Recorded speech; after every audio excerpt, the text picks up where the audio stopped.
नमस्कार दोस्तों, मेरा नाम है विजय कुमार गिरी और मैं आप लोगों का एक बार फिर से स्वागत करता हूं अपने YouTube चैनल जिसका नाम है सुगा क्लासेस फॉर एग्रीकल्चर। दोस्तों, आज हम सब लोग एक कॉम्पिटिटिव बुक ऑफ एग्रीकल्चर जिसको डॉक्टर नीमराज सुंडा जी ने लिखा है, इसका 18वां लेक्चर आज हम लोग पढ़ेंगे। इसमें मैं आप लोगों को पढ़ाऊंगा एग्रोनॉमी से रिलेटेड जो कुछ इंपॉर्टेंट पॉइंट्स हैं उन्हीं के बारे में हम डिस्कस करेंगे। ठीक, उसमें से जो कुछ चीज समझाने वाली रहेगी उसको मैं आपको सही से समझा दूंगा और कुछ चीजें हैं वो जो सीधे सीधे रटने वाली हैं वो आप सब बिना भी किसी समस्या के रट डालिएगा, क्योंकि उसको कोई ट्रिक नहीं है, उसको कोई समझाने का तरीका नहीं है। जैसे सोयाबीन है, सोयाबीन का ओरिजिन प्लेस चाइना है तो करना है उसको लर्न, तो उसमें कोई ट्रिक नहीं है। समझ गए बात? चलते हैं, स्टार्ट करते हैं। NABARD was set up on the recommendation of, NABARD जो होता है वो किसके रिकमेंडेशन से स्टेब्लिश हुआ था, यानी कि नाबार्ड जो सेटअप किया गया था, नाबार्ड जो बैंक होता है ये किसकी रिकमेंडेशन पर सेटअप किया गया था? तो शिवरमन कमेटी, गवर्नमेंट की एक कमेटी थी, इस कमेटी ने रिकमेंडेशन दिया था नाबार्ड को सेटअप करने के लिए। फिर उसके बाद फिर ये नाबार्ड वाला जो सिस्टम था ये सब सेटअप हो गया। समझ गए? Free living nitrogen fixing organism is, जो free living nitrogen fixing organism होता है वो कौन सा होता है? एजिटोबैक्टर होता है। क्यों इसको फ्री लिविंग क्यों बोलते हैं? क्योंकि ये जो एजिटोबैक्टर है गेहूं को नाइट्रोजन तो दे देता है लेकिन गेहूं से कुछ लेता नहीं है, गेहूं के रूट से कुछ लेता नहीं है। जबकि वहीं अगर हम राइजोबियम की बात करें तो राइजोबियम लेगुमिनस क्रॉप से न्यूट्रिएंट लेता है। लेगुमिनस जो क्रॉप होती है उसके रूट से कुछ अपने न्यूट्रिएंट, अपने अच्छे के लिए कुछ चीजें लेता है, वहां से न्यूट्रिएंट अपना लेता है और उनको क्या देता है? नाइट्रोजन देता है। तो वो उनको क्या बोलते हैं? सिम्बायोटिक। भैया तुम थोड़ा सा हमको दो, हम थोड़ा सा तुमको दें और दोनों एक साथ दूसरे की मदद करते जीते रहें, तो वो होता है सिम्बायोटिक। और ये वाला कैसा होता है? Free living organism. ठीक, ये इसको बोलते हैं एजिटोबैक्टर। ये ग्रेमिनी क्रॉप में यूज होता है, ज्यादातर इसको यूज करते हैं किसमें? व्हीट में। Very good. तो ये समझ गए बात?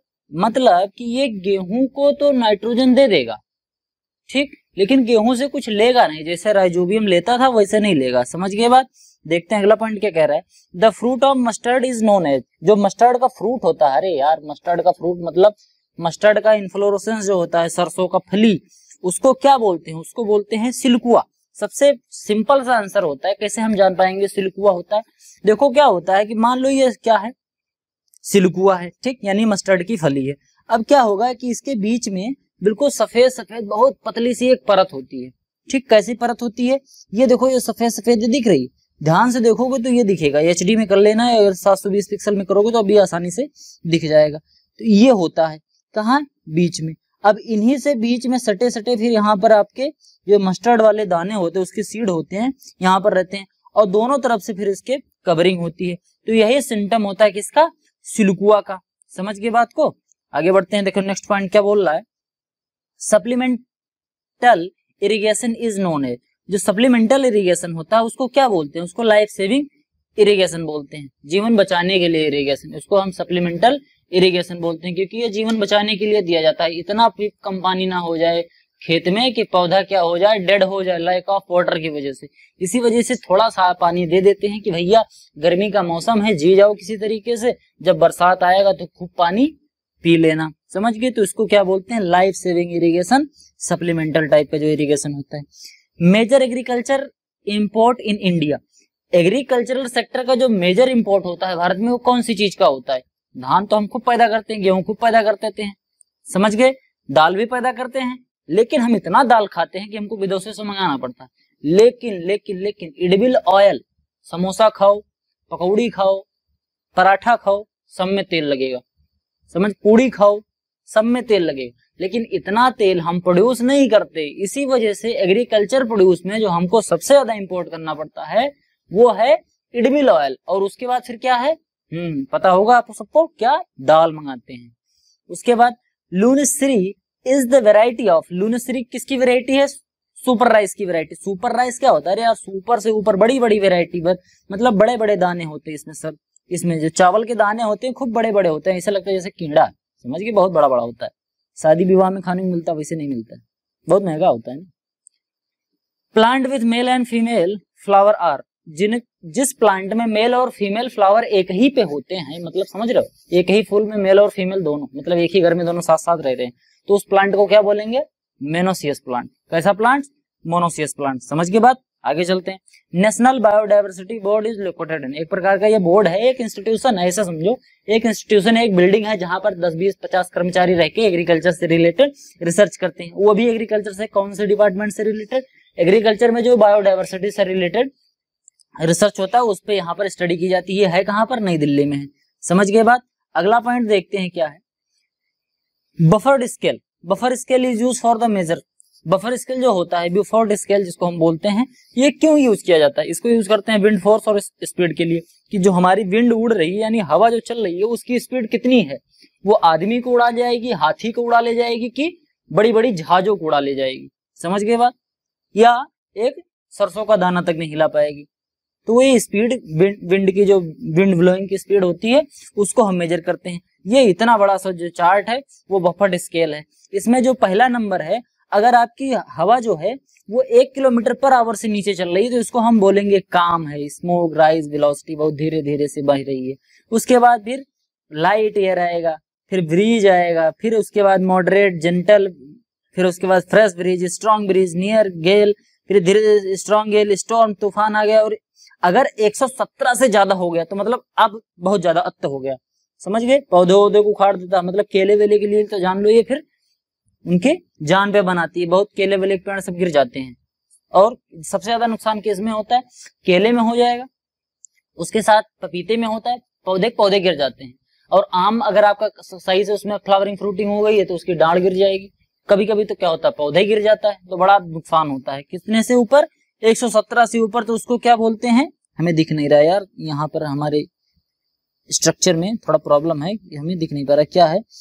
हरिकेन्स होता है, हाँ हरिकेन्स होता है, याद आ गया, हरिकेन्स होता है। समझ गए बात? अब देखते हैं ये बफर्ड स्केल होता है, मतलब इससे हम विंड की वेलोसिटी को मेजर करते हैं कि कितना पर होगी तो क्या बोलेंगे और इससे कितना लॉस हमें हो सकता है। समझ गए बात? आगे बढ़ते हैं। देखो नेक्स्ट पॉइंट क्या बोल रहा है, ये क्या हो गया, तो सब उल्टा पुल्टा हो गया। चलो कोई बात नहीं, फिर से कर देते हैं, सब सीधा सीधा कर देते हैं। बात समझो। On standard atmosphere is equal to, एक जब स्टैंडर्ड एटमॉस्फेयर होता है तो वो कितने पे होता है? वो होता है कितने पे? 1013.25 MB, यानी कि मिली बार। MB बोले तो millibar. A standard temperature can be regarded as an average pressure, temperature and air density of various altitude. जितने भी वेरियस एल्टीट्यूड होते हैं, वेरियस, अरे यार पृथ्वी गोल गोल है ना, तो गोल गोल है तो इसी वजह से कहीं पर गर्मी ज्यादा, कहीं ठंडी ज्यादा, कहीं बरसात ज्यादा, तो उन्हीं का एवरेज ले लेते हैं। उसी एवरेज को, उसी ह्यूमिडिटी वाले, मतलब उसी टेम्परेचर को, उसी एटमॉस्फेरिक प्रेशर को, उसी एयर डेंसिटी को, सबका जब एवरेज ले लेते हैं तो उसी एवरेज को हम बोलते हैं ऑन स्टैंडर्ड एटमॉस्फेयर। ये कितना होता है? ये होता है 1 ATM। कितना होता है? 1 ATM, 1 ATM होता है। इसी को हम बोलते हैं 1 ATM। समझ गए बात? ये कितना होता है? इस पर इस समय कितना दबाव होता है एनवायरमेंट में? 1013.25 MB, यानी मिली बार। जब इतना दबाव होता है, इतना प्रेशर होगा एनवायरमेंट में, तो हम इसको क्या बोलेंगे? ये स्टैंडर्ड एटमॉस्फेयर है। समझ गए बात? आगे बढ़ते हैं। Dieback of shoots occur due to deficiency of, dieback क्या होता है? डाई मतलब मरना, बैक मतलब पीछे से। डाईबैक मतलब पीछे से मरना, मतलब सबसे पहले पुलिया सुखाएगी, उसके बाद फिर धीरे धीरे जड़ तक सूख जाएगी। यहाँ देखो सबसे पहले एपिकल बड सूख रही है, यानी कि सबसे ऊपरली वाला पोर्शन किसी पौधे का सूख रहा है, फिर धीरे धीरे धीरे सूखते सूखते जड़ तक सूखेगी और अंत में सूख ही जाएगा बिल्कुल। अब देखो grey spot of leaves occurs due to deficiency of, जो ग्रे स्पॉट होता है, ऐसे यार भूरे भूरे कलर का जो स्पॉट बन जाता है पत्तियों पर, वो स्पॉट क्यों होता है पौधों में? ये स्पॉट क्यों होता है? वो एक मैग्नीज के डिफिशियंसी की वजह से होता है। ठीक, मैग्नीज की जब डिफिशियंसी हो जाएगी तो इस प्रकार का ग्रे ग्रे टाइप का उस पे क्या हो जाएगा? स्पॉट बन जाएगा। बात समझो, बहुत कंफ्यूजन होती है। ग्रे कलर के या ब्राउन कलर जो होता है पौधों में, ये इंसेक्ट की वजह से भी होता है, न्यूट्रिएंट की कमी की वजह से भी होता है और डिजीज की वजह से भी होता है। अब हमको पता कैसे चलेगा? ड्यू टू, इसको आप पता कर सकते हैं with the help of practice. जितनी प्रैक्टिस करोगे देख के पता चल जाएगा। क्योंकि अगर डिजीज की वजह से हुआ रहेगा तो वो दूसरी तरीके से ब्राउन रहता है, उसको हम थोड़ा बता नहीं सकते, मतलब ऐसे कैसे बता पाए, मतलब हम उसको वर्णन नहीं कर सकते, ऐसे कह सकते हो, लेकिन देख के पता चल जाता है। इसका ब्राउन देख लो, किसी डिजीज की वजह से अगर ब्राउन या ग्रे हो रहा है होता है, वो देखने पे पता चल जाता है। इसको आपको पता चलेगा कैसे चलेगा? जब बार बार आप प्रैक्टिस करेंगे, प्लांट को देखेंगे तो आपको आ जाएगा धीरे धीरे समझ में। समझ गए बात। अगला पॉइंट देखते हैं, Indian soil are mainly deficient in, जो भारतीय मृदा है वो ऐसे तो बहुत उपजाऊ है, पूरी दुनिया में चाइना के बाद जो मिट्टी है, सुनो बात को समझो, जो दजला और फरात की खाड़ी है, सुनो बात को, थोड़ा सा गड़बड़ा जा रहा है, बात यह है कि भारत में जो मिट्टी है भारत वाली, ये बहुत ही उपजाऊ मिट्टी है, ठीक, इसमें सब कुछ है। और खासकर जो गंगा यमुना का मैदान है, यूपी बिहार छत्तीसगढ़ वाला ये जो एरिया है, इधर पंजाब वाला और हरियाणा वाला, हिमाचल प्रदेश से उत्तराखंड से लेके ये जो बहती है गंगा नदी, तो गंगा नदी के आसपास वाले जो एरिया है, यहाँ पर सॉयल जो है बहुत फर्टाइल सॉयल है, यहाँ पर हम प्रोडक्शन बहुत अच्छा ले सकते हैं, बहुत उपजाऊ भूमि है। बट प्रॉब्लम ये है कि यहाँ की मिट्टी में नाइट्रोजन कम है, समझ गए बात। एक नाइट्रोजन कम है, दूसरी बात जिंक भी कम है। तो जिंक क्योंकि माइक्रोन्यूट्रिएंट है, तो कोई कोई क्रॉप में ज्यादा डिमांड होती है तो लग जाता है, जैसे धान में ज्यादा काम लगता है तो हम डाल देते हैं अलग से। लेकिन नाइट्रोजन तो एक मैक्रोन्यूट्रिएंट है, पौधे को ज्यादा चाहिए, लेकिन हमारी मिट्टी में है नहीं, इसी वजह से यूरिया हमको प्रोड्यूस करना पड़ता है खूब, और खेत में खूब डालते हैं यूरिया, और खूब डालने की वजह से कभी कभी खूब बीमारियां हो जाती हैं, और धान के पौधे हमारे ज्यादा बढ़ जाती है तो वो बरसात और हवा पाती है तो गिर भी जाता है, लोट जाता है, जिसको हम लॉजिंग बोलते हैं, समझ गए। यूरिया डालने से बहुत समस्याएं भी हो जाती हैं। अगर एवरेज में डालोगे, जितना इंपॉर्टेंट है, जितना ही उसके लिए आवश्यक है, अगर उतना डालोगे तब तो सही से प्रोडक्टिविटी देगी। अगर ज्यादा डाल दिए तो क्या करेगी, बहुत ज्यादा डाल दिए तो सूख जाएगा, और अगर ज्यादा कर दिए तो क्या कर देगा, इम्यून सिस्टम उनके अंदर का कमजोर हो जाएगा, तो उनको बीमारियां लगनी ज्यादा हो जाती हैं, समझिए, उनको बीमारियां लगने वाली समस्या ज्यादा हो जाती है। Most destructive disease for sugar cane, sugar cane में जो मोस्ट डिस्ट्रक्टिव डिजीज होती है वो कौन सी होती है, वो रॉट होती है। कौन सी रॉट, रेड रॉट, जिसको हम लाल सड़ंग रोग कहते हैं। ये वाला गन्ना हम कहते हैं कि आप 100 गन्ना लीजिए, किसी का खेत स्वस्थ हो, ठीक, बिल्कुल हेल्दी खेत हो, उसके खेत में बीमारी ना लगी हो, आप 100 गन्ने लीजिए, आई कैन गारंटी कि कम से कम आपको 1 से 2 गन्ने ऐसे तो मिल ही जाएंगे जिसमें ये लाल सड़न वाली बीमारी लगी जाएगी, समझिए। बड़ी खतरनाक बीमारी होती है, बहुत ज्यादा डिस्ट्रक्टिव बीमारी होती है, ये क्वालिटी खराब कर देती है गन्ने को, मतलब बर्बाद कर देती है गन्ने वाले किसानों को। पोटैटो और बॉर्निंग, पोटैटो जो होता है यार, आलू जो हम खाते हैं, ये आलू कहाँ लगता है, स्टेम तो सबको पता होगा कि ये आलू का हम जड़ नहीं खाते, ये स्टेम होता है, यानी कि भूमिगत जो स्टेम होता है इसको हम खाते हैं, अंडरग्राउंड स्टेम। लेकिन ये कहाँ लगता है, जो इसका स्टेम लगता है ये कहाँ लगता है, मतलब समझ नहीं पा रहे हो, समझ पा रहे हो। अरे यार, जैसे फल फ्रूट, जो फ्रूट होते हैं वो फ्लावर में लगते हैं, बड पे आता है फ्रूट, उसी तरीके से ये जो पोटैटो होता है ये बॉर्न होता है कहाँ पर, स्टॉलन में, समझ गए बात। आगे बढ़ते हैं, अगला पॉइंट देखो क्या कह रहा है, potato tuber are a modified form of stem. Potato का जो ट्यूबर होता है वो मॉडिफाइड फॉर्म किसका है, स्टेम का है, जड़ नहीं है, समझ गए।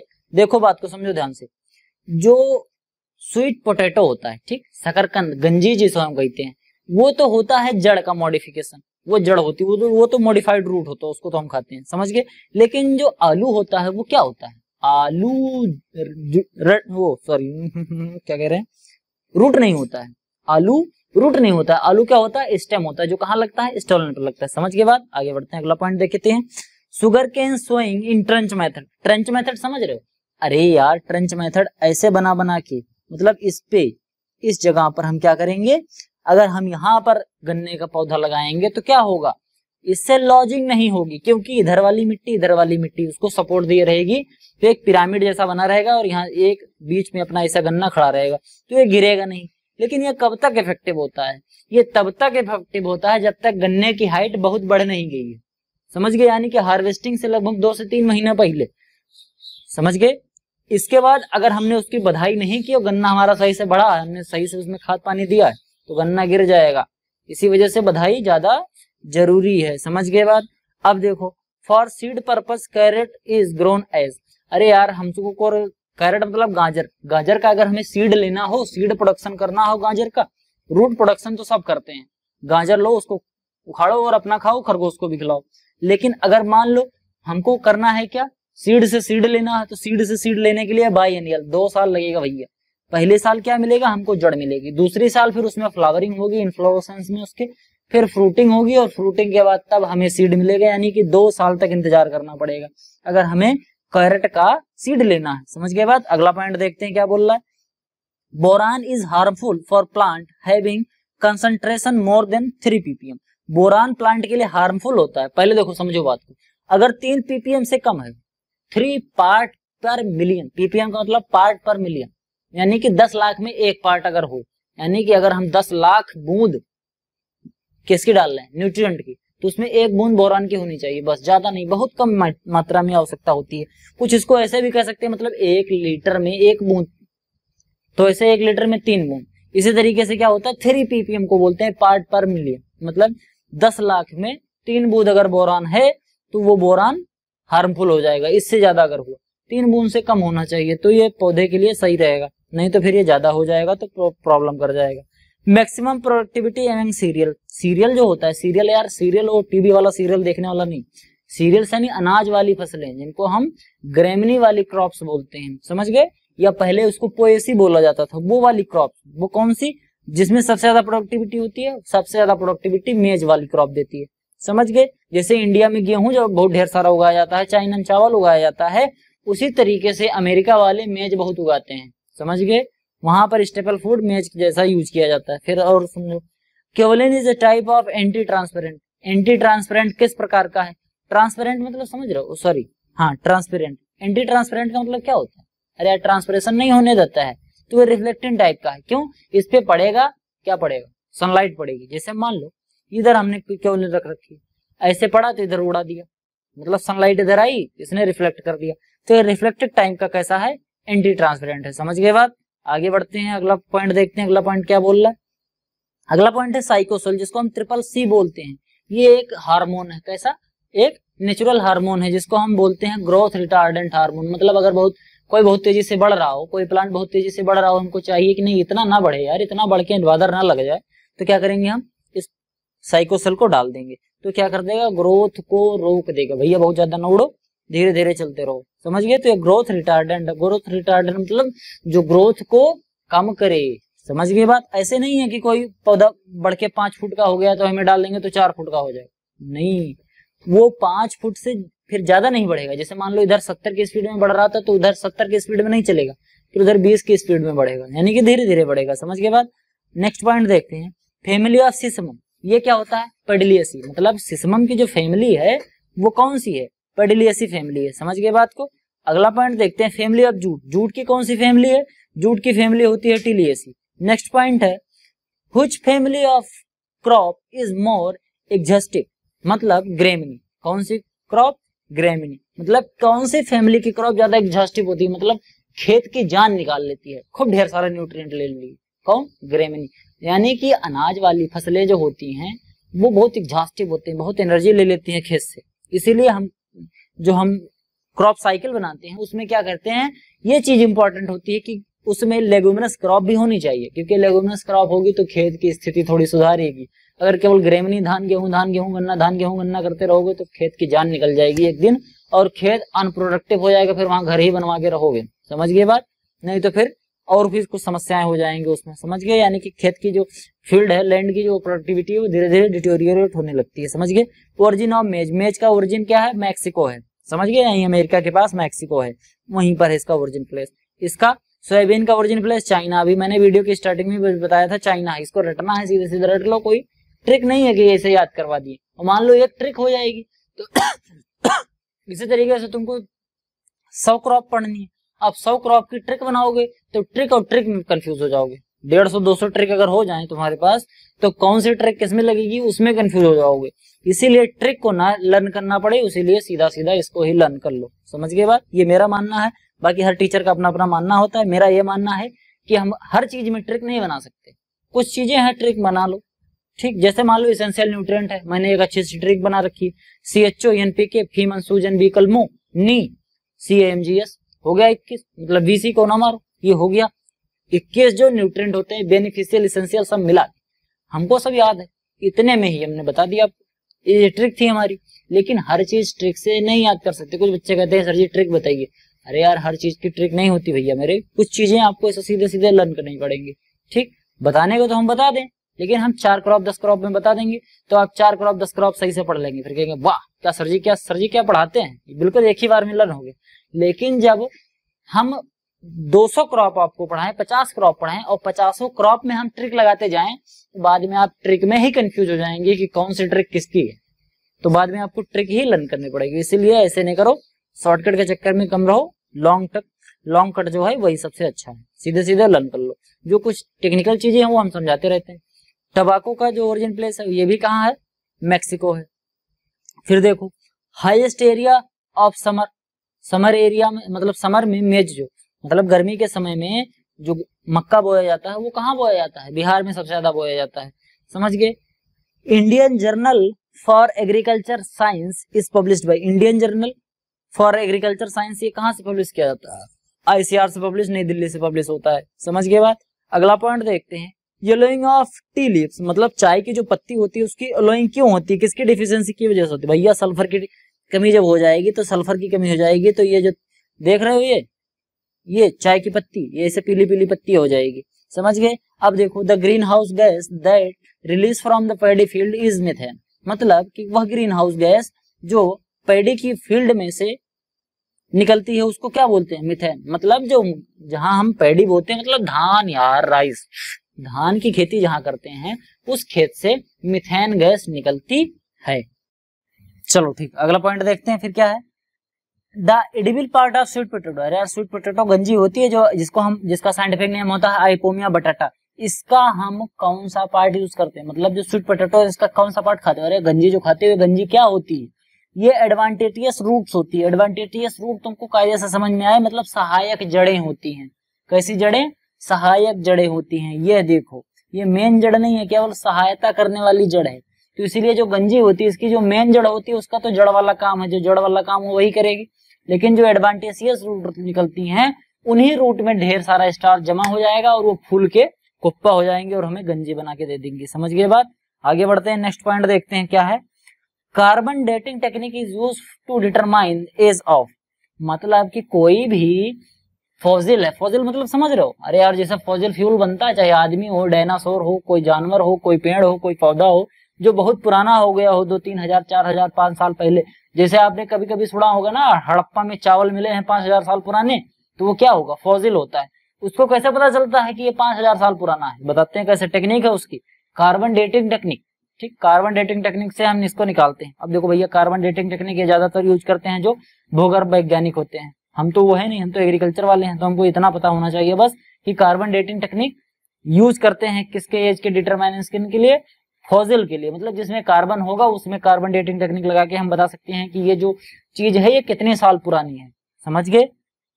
अब देखो the irrigation method which is suitable for saline soil, अगर हमारी सॉइल सैलाइन है, समझ गए, अरे यार ऊसर भूमि है, ऊसर, ठीक, ऊसर बांगर भूमि है, तो उसमें फ्लड मेथड ऑफ इरिगेशन सबसे अच्छा होता है। जब इसमें फ्लड इरिगेशन करोगे तो क्या होगा, धीरे धीरे इस पे जो सैलाइन कंपोनेंट्स हैं वो धीरे धीरे लीच आउट करके जमीन के नीचे चले जाएंगे, धीरे धीरे नीचे जाएंगे और जमीन में जो ऊसरपन था वो धीरे धीरे घट जाएगा, समझ गए। तो इरिगेशन में फ्लड इरिगेशन सबसे अच्छा होता है किस मिट्टी के लिए, सैलाइन सॉइल के लिए। फिर अगला देखते हैं, element contributing to the disease and drought resistant, कौन सा ऐसा एलिमेंट है जो कंट्रीब्यूट करता है डिजीज और ड्रॉट टॉलरेंट के लिए, मतलब सूखे के प्रति और डिजीज के प्रति टॉलरेंट रेजिस्टेंसी प्रदान कौन करता है, पोटास करता है, पोटेशियम। अगर पोटेशियम खेत में अच्छे से आप डालेंगे तो उसमें डिजीज होने की, प्लांट में डिजीज होने की संभावना और ड्रॉट के प्रति रेजिस्टेंसी की संभावना बढ़ जाती है, मतलब डिजीज नहीं होगा जल्दी, और पानी की अगर कमी भी पड़ जाएगी तो भी चल जाएगा, पौधा झेल ले जाएगा। Element avoided in energy transfer and storage in plants, मतलब सॉरी पढ़ने में गड़बड़ हो गया, element involve in energy transfer and storage in plants, मतलब कौन सा ऐसा एलिमेंट है जो एनर्जी ट्रांसफर करने और स्टोरेज करने के लिए इंपॉर्टेंट होता है। देखो जो फोटोसिंथेसिस की क्रिया होती है, तो फोटोसिंथेसिस में जो एनर्जी बनती है उसको कहीं ट्रांसफर करोगे तब रखोगे, पत्तियों में तो रख नहीं लोगे, कुछ चीजों में पत्तियों में रखते हैं, लेकिन गंजी में बन रहा है कहाँ, फोटोसिंथेसिस से स्टार्च बन रहा है पत्तियों में, लेकिन आ कहाँ रहा है, आ रहा है जड़ पे, तो कौन लेके आ रहा है, लेके आ रहा है फास्फोरस, समझ गए। तो ये एनर्जी ट्रांसफर और स्टोरेज करने का काम करवाता है फास्फोरस। पोटास, समझ गए, पोटास क्या करवाता है, पोटास रेजिस्टेंस देता है ड्रॉट के प्रति और डिजीज के प्रति। फास्फोरस क्या करता है, ट्रांसफर करता है, स्टोरेज के लिए बड़ा इंपॉर्टेंट होता है। ठीक, फोटोसिंथेसिस में जो प्रोडक्ट बन रहा है उसका ट्रांसफॉर्मेशन, उसके ट्रांसफर या मोबिलाइजेशन के लिए इंपॉर्टेंट होता है। नाइट्रोजन क्या करता है, नाइट्रोजन वेजिटेटिव ग्रोथ के लिए इंपॉर्टेंट होता है। मतलब तीनों के जो मुख्य मुख्य काम है वो हमने बता दिए, ये भी एडिशनल एक इन्फॉर्मेशन हो गया। Nutrient are termed as essential element for plants, मतलब न्यूट्रिएंट जो होते हैं वो एसेंशियल, कितने ऐसे न्यूट्रिएंट है जो प्लांट के लिए एसेंशियल होते हैं, वो 17 है। ठीक, पहले 16 था, अब 17 हो गया। क्यों? क्योंकि Na को जोड़ दिया गया, निकल को जोड़ दिया गया। समझ गए, निकल भी एक एसेंशियल न्यूट्रिएंट है।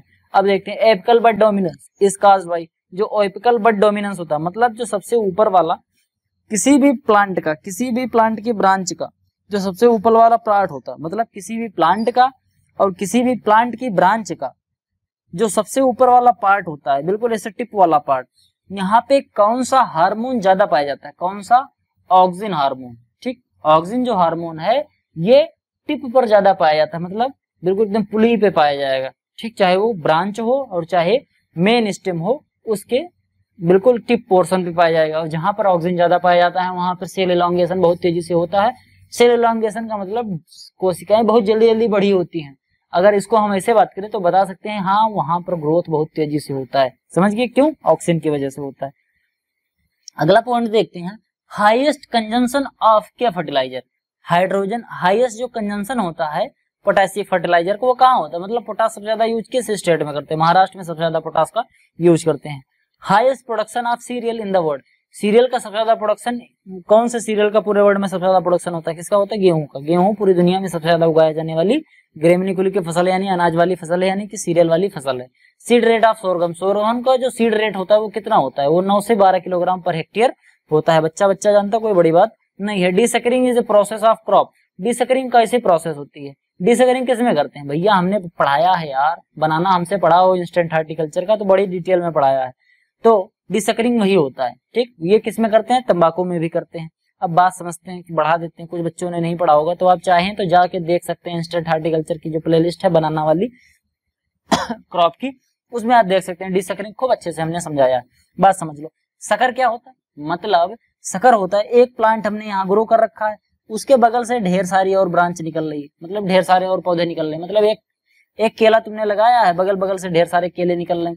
तो ये जो केले निकल रहे हैं स्टार्टिंग वाले, इनको बोलते हैं सकर, और इन्हीं को काट देना बोलते हैं डीसकरिंग। देखो यहाँ मेन ब्रांच है, ये देखो एक वहां से लगे हुए हैं फावड़े लेकर, वो काट रहे हैं। अब इसको काट देंगे तो ये क्या हो जाएगा? सकर जो है इसके निकल जाएंगे, कट जाएंगे, तो डीसकरिंग हो जाएगा। जब ये सब नहीं रहेगा तो न्यूट्रिएंट केवल ये अकेला रहेगा, अकेले ही लेगा। अगर 4-6 भाई रहोगे तो सब लोग बांट बांट के खाओगे, और अकेले रहोगे तो सब तुम्हारे है। तो वही हाल, मतलब इनको काट काट के फेंक दो, इसी को बोलते हैं डीसकरिंग। यही प्रक्रिया की जाती है किसमें? तंबाकू में भी की जाती है। समझ गए बात? आगे बढ़ते हैं। The weed which was first biologically control, मतलब ऐसा कौन सा वीड है जिसको सबसे पहले बायोलॉजिकली कंट्रोल किया गया था? बायोलॉजिकली कंट्रोल करने का मेथड ऐसा है कि कोई फंगस हो जो वीड को डिस्ट्रॉय कर दे, या कोई ऐसा इंसेक्ट हो जो वीड को डिस्ट्रॉय कर दे, या कोई ऐसा इंसेक्ट हो जो सीड को खा जाए, वीड के सीड को खा जाए। तो सीड नहीं रहेगा तो फिर अगला जर्मिनेशन ही नहीं होगा। तो ये किसमें होता? Lantana camera. लैंटाना कैमरा जो सीड वीड होता है, इसी में सबसे पहले बायोलॉजिकल कंट्रोल वाला मेथड यूज किया गया था। अब देखो, state where seed law are adopted. कौन सा ऐसा स्टेट है जहां सीड लॉ एडॉप्ट किया गया? कौन सा है? कर्नाटका है। सीड लॉ मतलब समझ रहे हो? सीड से जुड़े जो लॉ होते हैं, मतलब सीड सर्टिफिकेशन और सीड डिस्ट्रीब्यूशन या वेराइटी निकालने का, ये सब जो लॉ होता है वो कर्नाटक ने अडॉप्ट किया। Soil moisture tension directly measured by. Soil moisture tension directly किसके द्वारा मेजर होता है? टेंसियोमीटर। ये होता है टेंसियोमीटर। ठीक, इसको देख के बता लो, ये देख के जान जाओ, ये है क्या? ये टेंसियोमीटर है, इसी को बोलते हैं टेंसियोमीटर। इससे हम सॉइल मॉइस्चर टेंशन नापते हैं। अब देखो, इवापोर ट्रांसपिरेशन मेजर्ड बाय लाइसीमीटर। ये वाला आपका होता है लाइसीमीटर। इसमें इवापोर ट्रांसपिरेशन मतलब इवापोरेशन और ट्रांसपिरेशन दोनों को मेजर करते हैं। किससे? लाइसीमीटर को। ये होता है टेंसियोमीटर, सॉरी ये होता है टेंसियोमीटर, ये होता है लाइसीमीटर। और वाटर फ्लो किससे मापते हैं? Parshall flame is use for the measurement of water flow. जैसे मान लो कोई नाली है, ठीक, अब किसी नाली में पानी बह रहा है तो हमको कैसे पता चलेगा कि 1 घंटे में कितना पानी बह गया? तो उसको हम जानते हैं, एक तो बी नॉच वाला मेथड होता है और एक होता है पार्सल फ्लेम। बी नॉच वाला मेथड अभी मैंने इस वीडियो से लगभग 2-4 वीडियो पहले हमने बताया, एग्जैक्ट हमको याद नहीं आ रहा है किसमें बताया, लेकिन इसी वाली जो सीरीज चल रही है ये सुंडा जी की, एक कॉम्पिटिटिव बुक ऑफ एग्रीकल्चर, इसी में हमने आप पीछे पढ़ाया है बी नॉच के बारे में, अच्छे से बताया था। उसी समय हमने इसके बारे में भी बताया था, या शायद में हमने ऑब्जेक्टिव एग्रीकल्चर जो SR कांतवा जी की है उसमें बताया था। देखो भाई याद नहीं आ रहा ज्यादा। हाँ, याद आया। SR कांतवा जी की जो सीरीज चल रही है ऑब्जेक्टिव एग्रीकल्चर, उसमें हमने आपको पढ़ाया है, समझ गए? तो वहां से जाके आप ज्यादा तो समझ सकते हैं। अब इसमें क्या होता है कि जो पानी है उसकी हाइट को, पानी की हाइट के हिसाब से हम मेजर कर लेते हैं कि 1 घंटे में कितना पानी बहा, इसकी लंबाई चौड़ाई, और इसमें फॉर्मूला होता है, उसी फॉर्मूले से हम जान सकते हैं फिर क्या कितना होता है। इसको क्या बोलते हैं? Parshall flume method of water flow measurement, और एक होता है water flow measurement with V notch method, V notch method एक होता है। फिर अगला है flood irrigation is method commercially useful, मतलब फ्लडिंग वाला इरिगेशन, मतलब चारों तरफ जो खेत की ये चारों तरफ की बाउंड्री है इसको खूब मजबूत कर दो, बीच में जितना है सब भर दो पानी से, मतलब बाढ़ ले आओ, तो वो फ्लड मेथड होता है। ये किस में यूज करते हैं? राइस में यूज करते हैं। Fertiliser application through irrigation known as fertiliser plus irrigation, fertiliser से फटे निकाल लो, इरिगेशन से गेसन निकाल लो, तो हो गया क्या? फर्टिगेशन। इसका आगे वाला निकाल लो, इसका पीछे वाला निकाल लो, क्या होगा? फर्टिलाइजर प्लस इरिगेशन बराबर fertigation. One of the most important cultural practice in rice field, rice field में सबसे इंपॉर्टेंट कल्चरल प्रैक्टिस भैया पडलिंग करते हैं, पडलिंग करोगे तभी ट्रांसप्लांटिंग कर पाओगे। मतलब क्या? पडलिंग करना मतलब कनई करना, समझ गए बात? आगे बढ़ते हैं। Post harvest losses of cereal crop account for 10%, मतलब पोस्ट हार्वेस्ट जो लॉस होता है सीरियल क्रॉप में वो कितना होता है? लगभग 10%, यानी कि हार्वेस्टिंग के बाद लॉस, चूहा कुछ खा गया खेत में, ठीक, कुछ क्या हो गया? सड़ गया, कुछ क्या हुआ? खेत में ही पड़ा रह गया, हम ला नहीं पाए, ये सब। और कुछ हमने जैसे मान लो थ्रेसर से हम मड़ाई कर रहे हैं गेहूं की, तो कुछ क्या हो, कुछ भूसे चला गया गेहूं, ये सब कुल मिला के कितने % का लॉस करवाते हैं? 10% का लॉस, मतलब 1 क्विंटल में 10 किलो तो इधर ही उधर चला जाता है। अब देखो saltation is a process of window erosion, saltation क्या होता है? ये विंडो इरोजन की एक प्रैक्टिस है। बात समझो साल्टेशन क्या होता है। ये जो है ये वाला ये कंकड़ है, ये साल्टेशन को दिखा रहा है, बात समझो क्या होता है। ये बालू है या सॉयल है, मतलब मान लेते हैं ये बालू है, बालू समझो, मानोगे तो अच्छा रहेगा। अब क्या होगा कि मान लो जब इस पे पड़ा, यहाँ पर हवा का कस के झोंका आया, तो क्या होगा? यहाँ पर झोंका आएगा तो यहाँ के बालू के कण उड़ेंगे, ये जो नीचे से ऐसे जा रहे हैं ढिमलते ढिमलते, मतलब ऐसे लुढ़कते लुढ़कते जा रहे हैं मिट्टी के कण, ये तो क्रीप वाले मेथड है। और ये वाला मेथड क्या है? साल्टेशन, मतलब ऐसे यहाँ से जमीन से उड़ गए, यहाँ आए, फिर यहाँ से ऐसे फिर गिरे, फिर ऐसे उड़े, मतलब ऐसे गेंद जो एक बार टप्पा खा के जाती है तो ऐसे 20 बार टप्पा खाएगी, वैसे जाते जाते दूर चली जाएगी, उसी प्रोसेस को बोलते हैं साल्टेशन। इसकी वजह से विंड इरोजन बड़ी तेजी से हो जाता है। फिर देखते हैं irrigation efficiency of loamy soil, जो लोम सॉइल होती है उसमें इरिगेशन इफिशियंसी कितनी होती है? 70% होती है, सबसे ज्यादा यही में होती है। हाईएस्ट इरिगेशन इफिशियंसी किस सॉइल में होती है? लोम सॉइल में होती है। अगर वैसे हम बात करें इरिगेशन मेथड में सबसे ज्यादा इफिशियंसी किसकी होती है, तो ड्रिप इरिगेशन की इफिशियंसी सबसे ज्यादा होती है। सबसे कम इफिशियंसी किसकी होती है?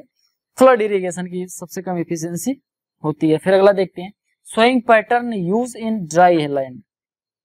ड्राई लैंड अगर आपकी भूमि है तो उसमें कौन सा सोइंग पैटर्न यूज करते हैं? ब्रॉडकास्टिंग, मतलब इंडिया में ज्यादातर ब्रॉडकास्टिंग यूज करते हैं, मतलब छिड़क दो जम जाएगा, जैसे गेहूं किया जाता है, सरसों की बुआई की जाती है, ये छिड़कवा विधि होती है, इसको हम ब्रॉडकास्टिंग बोलते हैं। Most efficient method of irrigation, irrigation से का सबसे अच्छा मेथड कौन सा है? इफिशियंट ड्रिप इरिगेशन, क्योंकि इसमें कम से कम पानी में हम ज्यादा से ज्यादा पानी की आपूर्ति करवा सकते हैं, मतलब पौधों को कम पानी हमको देना पड़ेगा, कम पानी, लेकिन पौधों को जितना पानी चाहिए उतना मिल जाएगा, क्योंकि इफिशियंसी इसकी बहुत ज्यादा होती है।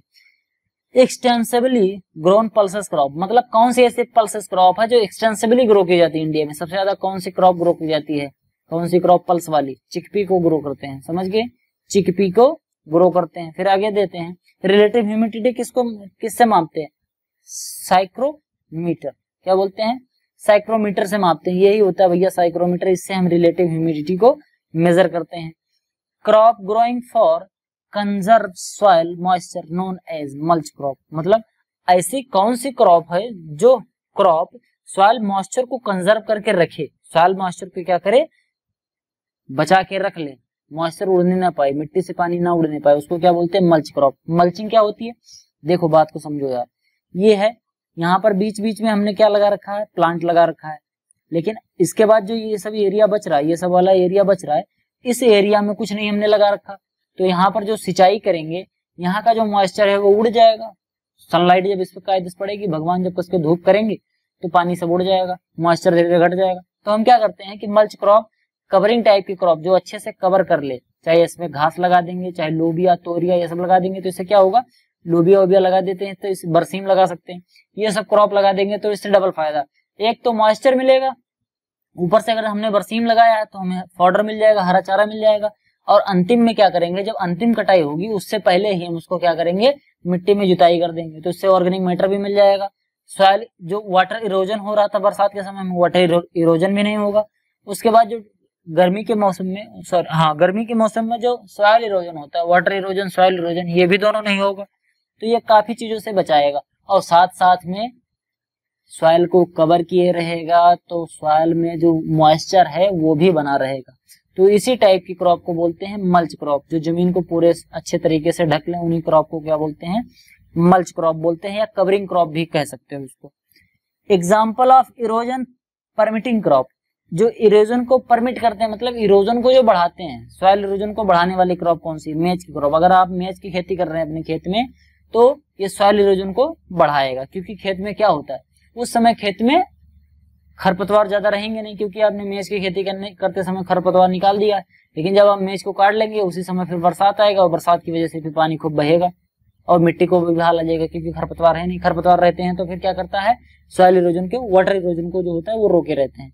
अब बात करते हैं example of erosion resistant crop, ऐसी कौन सी क्रॉप है जो इरोजन को कम करती है, काउपी और ग्राउंडनट। ये ग्राउंडनट और काउपी ये जमीन को कायदे से ढके रहते हैं, इसी वजह से इरोजन नहीं होता, पूरी जमीन पर ऐसे फैल जाएंगे, मिट्टी दिखेगी नहीं, अगर आप ऊपर से देखेंगे तो आपको मिट्टी नहीं दिखेगी, क्यों, क्योंकि ये अच्छे से उसको कवर कर लेते हैं, और जब अच्छे से कवर कर लेंगे तो सॉइल इरोजन भी नहीं होगा। The herbicide use as pre plant mike incorporation is, मतलब ऐसा कौन सा हर्बिसाइड है जो प्लांट को लगाने से पहले उसको मिट्टी में मिला दिया जाता है, वो कौन सा है, फ्लूक्लोरालिन। क्या है, फ्लूक्लोरालिन। ये बोल नहीं पाते यार, हम बहुत दिन से नहीं बोल पा रहे हैं इसको, 6 साल तो हमको ये हो गया पढ़ते पढ़ते, ये चीज 6 साल क्या, हमको 8 साल हो गया, लेकिन हम पढ़ नहीं पाते, गड़बड़ हो जाता है। फ्लूक्लोरालिन, फ्लूक्लोरालिन हो जाता है हमसे, फ्लूक्लोरालिन, देख लेना यार, समझ लेना, कोई दिक्कत नहीं है, बहुत बड़ी सी बोलते हैं, थोड़ा फंबल हो जाता है। एग्जाम्पल ऑफ C4 वीड, जो C4 वीड होता है इसका एग्जाम्पल कौन सा है, कॉमन लैम्स्क्यूटर। ठीक, लैम्स्क्यूटर जो कॉमन लैम्स्क्यूटर है ये C4 टाइप का वीड होता है। फिर अगला पॉइंट देखते हैं, the botanical name of two rowed barley, जो टू रोड बार्ले होता है उसका बोटेनिकल नेम क्या होता है, hordeum distichon, distichon, hordeum distichon is the botanical name of two rowed barley. अगला देखते हैं, the name of 6 rows barley, जो 6 रोड बार्ले होता है उसका क्या नाम होता है, hordeum vulgare, hordeum vulgare. First AICRP all India coordinate research project was started in which crops, maize की क्रॉप को 1957 में, ये सुंडा जी की जो सीरीज चल रही है इसी सीरीज में मैंने स्टार्टिंग में पढ़ाया है, आगे वाले लेक्चर में अगर आप लाइन से देखते आ रहे होंगे तो आपको पता भी रहा होगा कि सबसे पहले all India coordinate research project किस क्रॉप पे किया गया था, मेज पे किया गया था, और वो भी कब किया गया था, 1957 में किया गया था। What is the optimum plant population of BT cotton, BT cotton यानी कि बोटेनिकली मॉडिफाइड कॉटन जो होता है वो 1 हेक्टेयर में उसका कितना प्लांट होते हैं, 1 हेक्टेयर में कितने प्लांट लग जाते हैं, 10,000 प्लांट। ठीक, 10,000 प्लांट अगर एक खेत में है बीटी कॉटन के अच्छे से स्प्रेड किए हुए, ऐसे नहीं कि एक जगह पर बहुत ज्यादा प्लांट एक जगह पे कुछ है नहीं, मतलब सही से ठीक ठाक से लगा हो तो 10,000 प्लांट लग जाते हैं। समझ गए बात। अगला पॉइंट देखते हैं क्या बोल रहा है, dropsy disease in human being is caused by which weeds. Dropsy disease जो होती है, एक डिजीज होती है जो ह्यूमन बीइंग में होती है, वो किस खरपतवार की वजह से होती है, आर्जिमोन मैक्सिकोना, आर्जिमोन मैक्सिकोना वाली जो वीड होती है इसी की वजह से ड्रॉप्सी डिजीज आदमी में हो जाता है। अब देखते हैं, crop is suitable for having pH 4-6, ये क्रॉप सुटेबल है जिसमें pH 4-6 हो, किस क्रॉप के लिए अच्छी है, suitable for having pH 4-6, rice, T and potato, ये सब क्रॉप pH 4-6 जिसके पास हो, मतलब pH 4-6 के लिए ये इंपॉर्टेंट क्रॉप्स होती है, राइस, टी और पोटैटो। अगला पॉइंट देखते हैं, अगली पॉइंट बोलो क्या कर रहा है, कह रहा है red haemoglobin in root nodules is responsible for, यानी कि रेड हीमोग्लोबिन अगर रूट नोड्यूल में पाई जाती है, यानी कि जो जड़ में गांठें पाई जा रही हैं, अगर वो गांठें लाल लाल कलर की हैं तो ये क्या करेंगी, ये ट्रांसपोर्ट ऑफ CO ट्रांसपोर्ट के लिए अच्छी होती हैं, जो ऑक्सीजन होता है इसके ट्रांसपोर्टेशन के लिए अच्छी होती हैं, क्योंकि रक्त जो होता है हीमोग्लोबिन चाहे आदमी में हो चाहे प्लांट में हो, ये CO2 का ही मतलब O2 यानी ऑक्सीजन का ही ट्रांसपोर्टेशन करता है। एनुअल रेनफॉल राजस्थान में कितना होता है, 575 होता है। इंडिया में एवरेज रेनफॉल कितना होता है, कमेंट बॉक्स में जरूर बताइए, हमने आपको पढ़ाया है, इसे सुंडा वाली सीरीज में ही पढ़ाया है, आपको बताना आपको जरूरी है, ठीक, क्योंकि हमें लगे कि हाँ आप लोग भी मेहनत कर रहे हैं, जितनी मेहनत हम आपके लिए कर रहे हैं आप लोगों के लिए, वैसे हमको भी पता चले कि हाँ आप लोग मेहनत कर रहे हैं कि नहीं कर रहे हैं। अगर आप लोगों को वीडियो पसंद आ रही है तो वीडियो को लाइक भी करते चलें, चैनल पर नए हैं तो चैनल को सब्सक्राइब करें। हम आपके लिए बहुत अच्छी वीडियो आने वाले समय में लाने वाले हैं, कुछ और भी चीजें एक्स्ट्रा लॉन्च करने वाले हैं। अगर आपको वीडियो अच्छा रिस्पांस देते रहेंगे तो हम और अच्छी चीजें आप लोगों के लिए लाते रहेंगे। ये चैनल को अपने दोस्तों के साथ शेयर करना भी ना भूलें। देखते हैं अगला पॉइंट क्या बोल रहा है, अमीनोफिलिक प्लांट्स, मतलब अमीनोफिलिक प्लांट्स कौन कौन से हैं, एक शुगर केन है और एक राइस है, इन्हीं दोनों प्लांट्स को क्या बोलते हैं, अमीनोफिलिक प्लांट भी हम कहते हैं। Currently having 100% of the crop area under irrigation, ऐसा कौन सा देश है जहां पर 100% क्रॉप एरिया यानी खेती करने वाली जो एरिया है उसका 100% एरिया इरिगेटेड है, कहाँ, इजिप्ट, ठीक, इजिप्ट का जितना भी खेती करने वाला एरिया है वहां इरिगेशन की फैसिलिटी सबसे अच्छी है, मतलब 100% एरिया वहां का इरिगेटेड है। Country having highest irrigation efficiency, किस कंट्री की इरिगेशन का एफिशिएंसी सबसे अच्छी है, वो है इजराइल की। इस समय भारत सरकार जो है, इंडियन गवर्नमेंट, वो इजराइल से इरिगेशन की टेक्नोलॉजी भी सीख रही है कि किस तरीके से हम इरिगेशन को अच्छा बना सकें, इफिशिएंट इरिगेशन हम कर सकें। Country having highest irrigated area, ऐसी कौन सी कंट्री है जहां पर इरिगेटेड एरिया सबसे ज्यादा है, इंडिया में है। इफिशियंसी कहाँ ज्यादा है, इरिगेशन की इफिशियंसी इजराइल में ज्यादा है।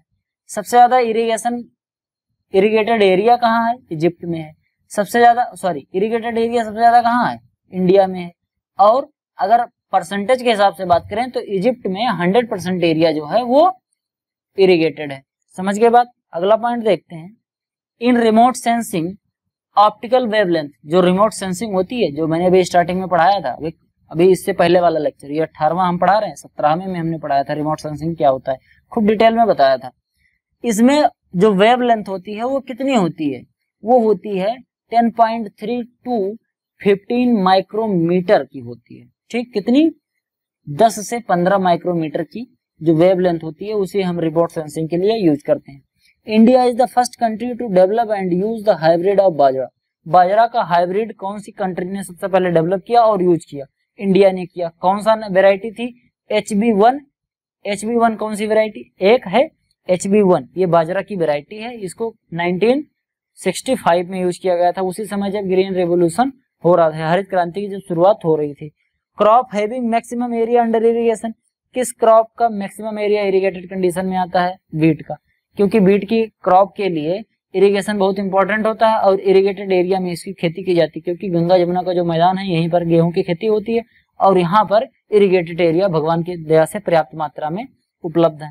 Most extensively fruit grown crop in the world, सबसे ज्यादा कौन सी फ्रूट क्रॉप ग्रो की जाती है पूरे वर्ल्ड में, मैंगो की क्रॉप ग्रो की जाती है, समझ गए। लेकिन प्रोडक्टिविटी किस क्रॉप की ज्यादा है, प्रोडक्टिविटी किस क्रॉप की ज्यादा है और प्रोडक्शन किस क्रॉप का ज्यादा है। प्रोडक्टिविटी तो चलो मान लो आप नहीं बता पाएंगे, कोई प्रॉब्लम नहीं, निकले आप बता पाए तो बहुत अच्छी बात है, लेकिन प्रोडक्शन बताओ कि सबसे ज्यादा प्रोडक्शन किस फ्रूट क्रॉप का होता है। इसको तो हम बता रहे हैं, मैंगो सबसे ज्यादा एरिया ऑक्युपाई करता है, सबसे ज्यादा एरिया पर मैंगो की खेती होती है, लेकिन प्रोडक्शन में कौन सा ज्यादा है ये आपको बताना है। पूसा जायंट किसकी वैरायटी है, बरसीन की है, नेपियर ग्रास की और पपाया की है, तीन चीजों की वैरायटी है पूसा जायंट। इसी तरीके से आप लोगों को बताना, सुजाता एक वैरायटी है, सुजाता किस चीज की वैरायटी है, गाय की वैरायटी है। और उसके बाद किस किस की दो क्रॉप की वैरायटी है, एक तो हमने बता दिया सुजाता गाय की एक नस्ल का नाम है, उसके बाद किस क्रॉप की वैरायटी है सुजाता ये आपको बताना है। पूसा जायंट जैसे मैंने बताया बरसीन, नेपियर ग्रास और पपाया की वैरायटी है।